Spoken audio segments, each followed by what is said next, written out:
네, 미국 뉴욕 월가에서 오랫동안 성공한 한 금융인이 있었습니다. 그는 평생을 이렇게 말하며 살았습니다. 내가 계획하고 내가 판단하고 내가 결정한다. 미래는 준비하는 자의 것이다. 그는 항상 여유 있고 자신 있고 성공자처럼 보였습니다. 그러던 어느 날 갑작스럽게 뇌졸중이 그에게 찾아왔어요. 손 하나 움직이지 못하고 하루 만에 병원 중환자실로 실려갔습니다. 그가 겨우 정신을 차리고 의료진에게 이렇게 얘기하는 거예요. 내일 회의가 있어요. 의사가 그 말을 듣고 아주 차갑게 대답했답니다. 미스터, 당신에게 내일은 보장되어 있지 않습니다. 그 말은 그에게 칼처럼 그의 마음을 찔렀습니다. 내일도 내가 정하는 게 아니구나. 내 계획은 완전하지 않구나. 나는 하나님이 아닐진데 왜 하나님처럼 살아왔던가. 그는 처음으로 그렇게 깨달았다고 합니다. 오늘은 야고보서 4장 13절에서 17절 말씀으로 하나님의 뜻이 서는 인생, 하나님의 뜻이 서는 인생으로 드립니다. 본문 야고보서 4장 13절에서 17절 말씀은 신앙생활을 오래한 성도도 무너지는 아주 위험한 지점을 다루고 있습니다. 즉, 신앙생활을 오래한 성도들에게 주시는 아주 실제적인 교훈을 주고 있어요. 겉으로는 평범해 보이는 계획이지만 사실은 하나님을 인정하지 않는 교만이라는 점입니다. 우리가 하루하루를 살아갈 때 너무 쉽게 자기 계획 중심으로 살아갑니다. 이러죠. 내가 내일은 이렇게 하겠다. 내가 1년 뒤에 이런 일을 이루겠다. 내가 결정했고 내가 선택했고 내가 샀다. 겉으로는 당연한 말입니다. 그러나 성경은 이것을 하나님을 배제한 자기 확신이라고 전해주는 것입니다. 본문 14절에 너희 생명은 무엇이냐? 너희는 잠깐 보이다가 없어지는 안개니라. 안개가 뭐죠? 안개. 우리 안개가 뭐지? 그치. 하얗게 뿌옇게. 잠깐 나타났다가 금방 사라져버리고 붙잡을 수도 없고 쥐어지면 손을 피면 없이요. 시간 지나면 존재조차 없는 언제 그랬냐듯이 사라지는 것이 안개입니다. 근데 성경은 우리 육신의 생명이 안개 같은 존재다라고 말씀하는 거예요. 지금 하나님께서 우리를 부르시면 내일의 일정도 계획도 다 의미 없다는 것입니다. 우리가 그래서 이 고백이 있기를 바랍니다. 한번 따라하겠습니다. 주님의 뜻이라면, 주님이 허락하신다면 행하겠습니다. 그렇게 하겠습니다. 아멘. 이 고백이 성숙한 신앙인의 기준이라는 것입니다. 문제는 계획이 아니라 하나님 없는 계획입니다. 본문 13절 14절에 오늘이나 내일 우리가 어느 도시에 가서 장사해서 이익을 보겠다. 겉으로 보기에는 아무 문제 없는 말입니다. 그러나 하나님 없는 계획은 교만의 뿌리라는 것입니다. 계획 자체가 잘못이 아닙니다. 문제는 하나님을 배제한 계획, 이것이 문제라는 것입니다. 하나님 없는 계획은 하나님의 자리를 빼앗는 것과 같아요. 여러분이 잘 아시는 잠언 16장 9절 말씀에 뭐라 그러죠? 사람이 마음으로 자기의 길을 계획할지라도 그의 걸음을 인도하시는 이는 누구요? 여호와이시니라. 그러므로 우리는 안개 같은 존재이기에 내일 일조차 장담할 수 없습니다. 우리가 기도도 없이 내일은 이렇게 하겠다라고 말할 때 그 말은 사실 주님 앞에 이렇게 들릴 것입니다. 하나님, 당신은 계획 안에 없습니다. 내 계획은 내가 주인입니다.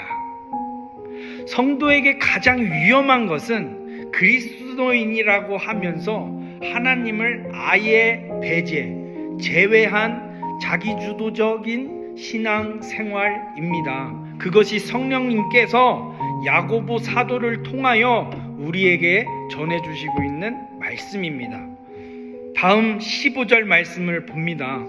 너희가 도리어 말하기를 주님의 뜻이면, 우리가 살기도 하고 허락하신다면 이것저것을 하리라 할 것이거늘. 여기서 중요한 단어가 있습니다. 무엇일까요? 여기서 중요한 단어는 도리어입니다. 도리어 무슨 뜻인가요? 성도는 세상 사람들과 반대로 말하고 반대로 계획해야 합니다. 성도는 세상 사람들과 다르게 말하고 다르게 계획합니다. 성도는 주님께서 허락하시면 가겠습니다. 주님의 뜻이라면 하겠습니다. 주님의 뜻이 아니면 멈추겠습니다.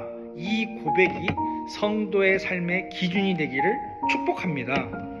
이 단순한 말버릇이 아니라 신앙의 태도입니다. 왜냐하면 우리의 삶의 주권은 오직 하나님께 있기 때문입니다. 성도는 내 계획보다 하나님의 뜻을 먼저 묻는 사람입니다. 주님의 뜻이라면 형식적인 말이 아닙니다. 이런 말 들어보셨나요?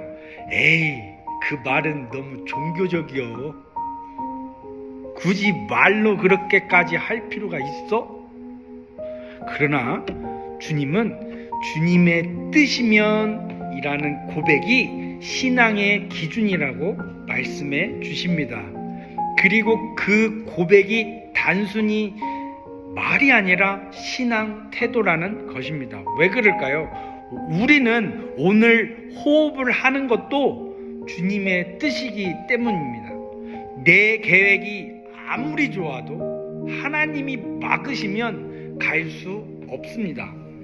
하나님이 열어주시면 아무도 막을 수 없기 때문입니다.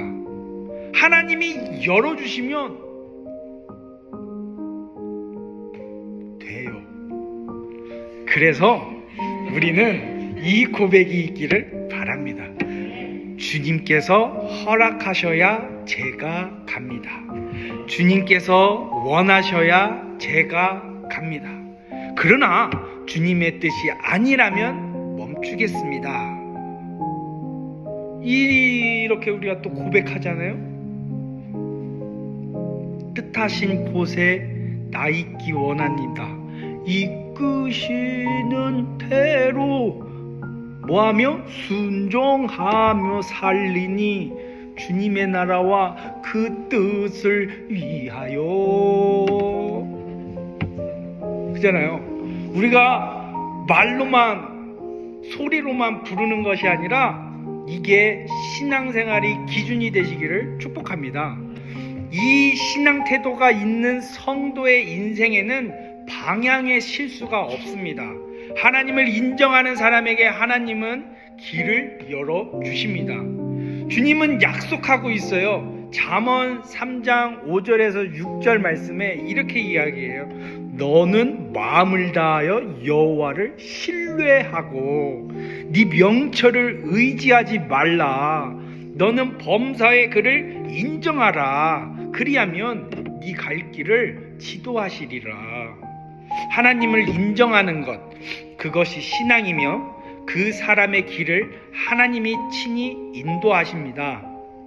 그러므로 본문 17절에서 우리에게 알려주는 것이 성도가 하나님의 뜻을 알면서도 행하지 않는 것은 죄다라고 말씀하는 거예요. 그러므로 사람이 선을 행할 줄 알고도 행하지 아니하면 죄니라.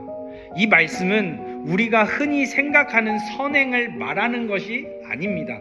여기서 선은 단순히 좋은 일을 의미하는 것이 아니라 하나님의 뜻을 의미하는 거예요.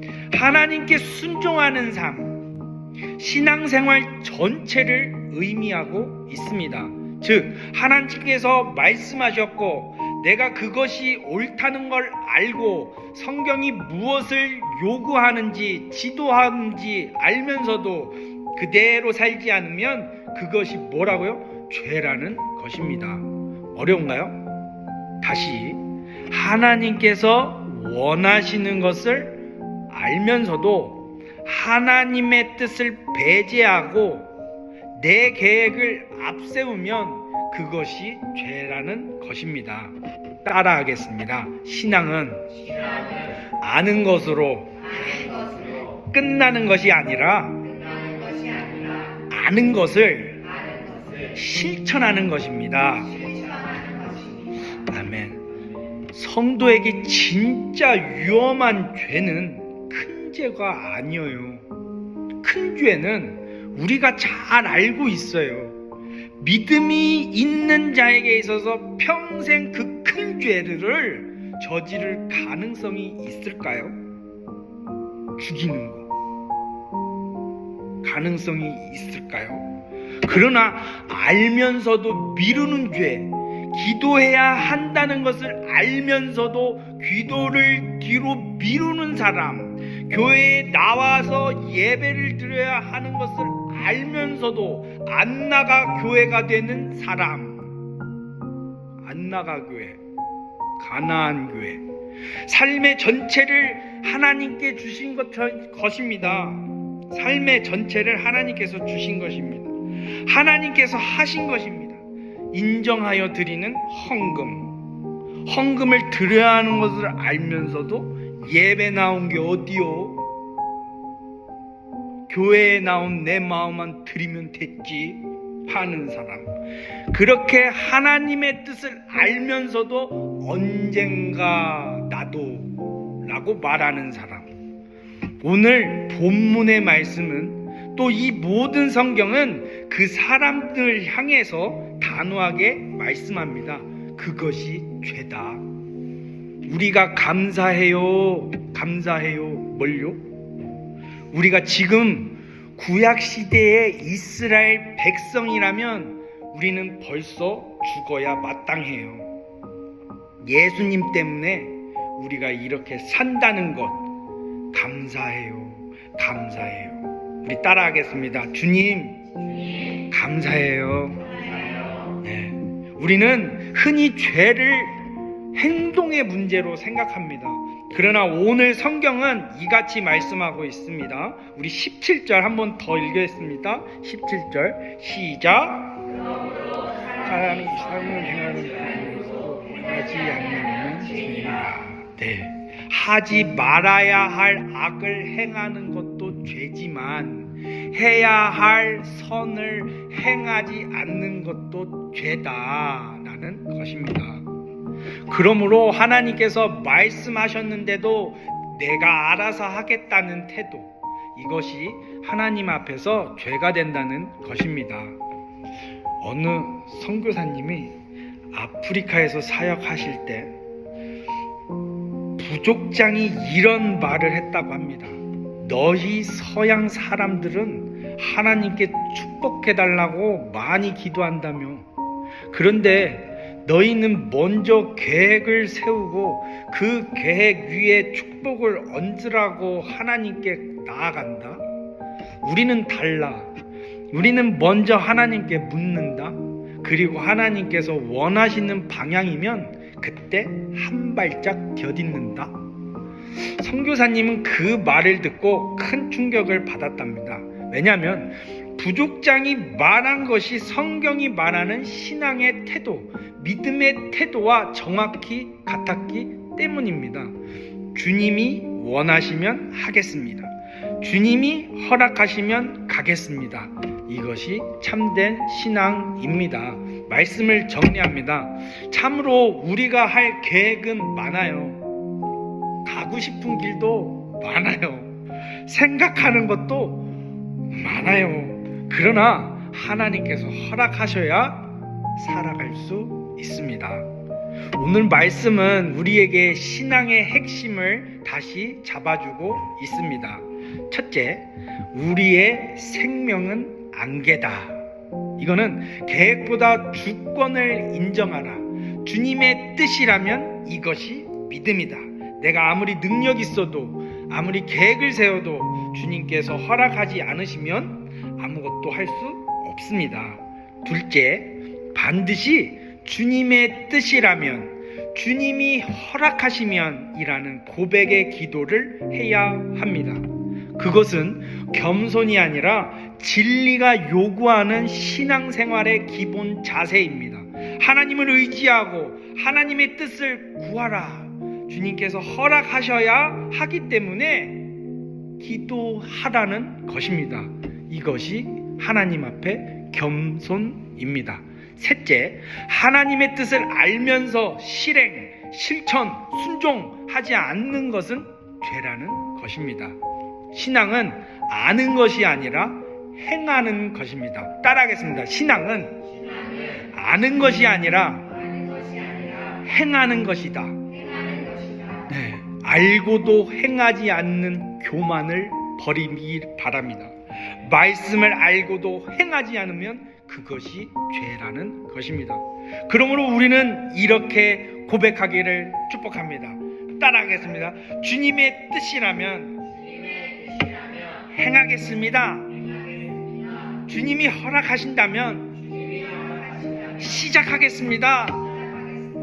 아멘. 그 길 위에 하나님의 능력과 보호하심과 은혜가 함께 하실 것입니다.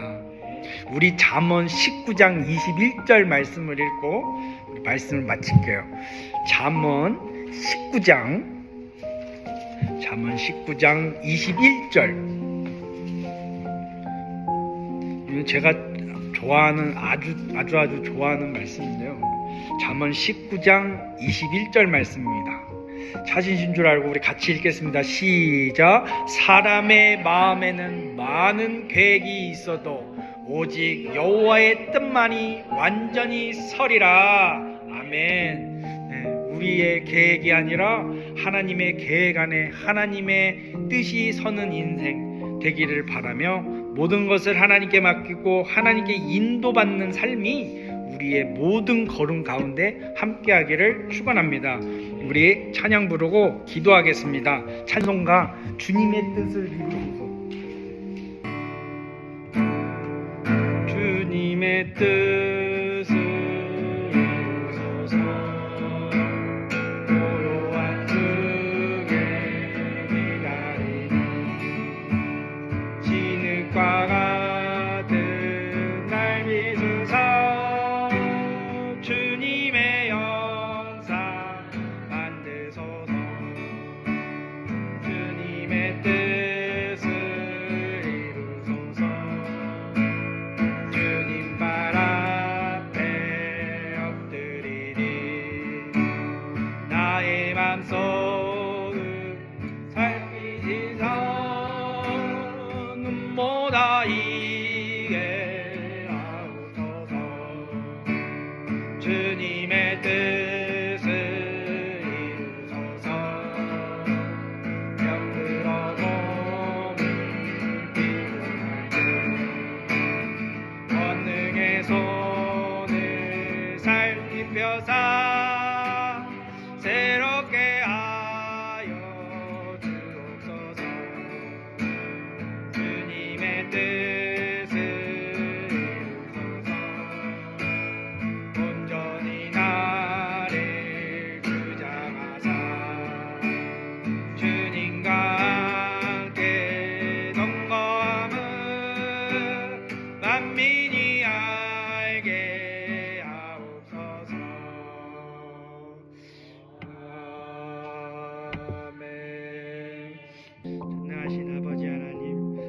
말씀을 통하여 우리의 인생이 안개와 같다는 사실을 다시 깨닫게 하심을 감사합니다. 주님의 뜻이 아니면 우리는 아무것도 할 수 없음을 고백합니다. 주님의 매일의 걸음과 선택과 계획이 주님의 뜻이라면이라는 믿음의 고백 위에 세워지게 하시옵소서. 우리 안에 남아있는 교만을 꺾어주시고 말씀을 알면서도 미루고 순종하지 않는 죄를 끊어 주시옵소서.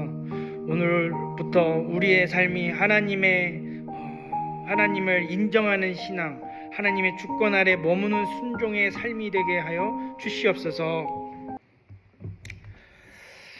이제는 우리 주 예수 그리스도의 크신 은혜와 아버지 하나님의 이처럼 사랑하심과 보혜사 성령님의 내주교통 충만 인도 보호하심이 오늘 주님의 뜻이라면 고백하며 주님의 주권을 인정하고 순종하기로 결단한 성도 위에, 가정 위에, 학업, 직장 위에, 세품교회 위에 우리 주님 만날 그날까지 영원히 함께 있을지어다.